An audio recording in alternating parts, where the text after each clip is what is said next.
will be for variables. So that essentially allows us to, create variables, essentially stuff like that.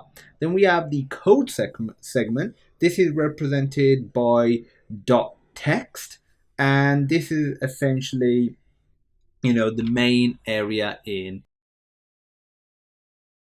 this is this section right there. Then finally, you can have a stack segment, and the stack segment contains data values that are passed to functions and procedures within the program, and I'll be covering all of that later in this series. So remember, data segment is where you create constants and variables, code segment is the main bulk of your application, and the stack segment is for containing or storing data values that are passed to functions that we can create.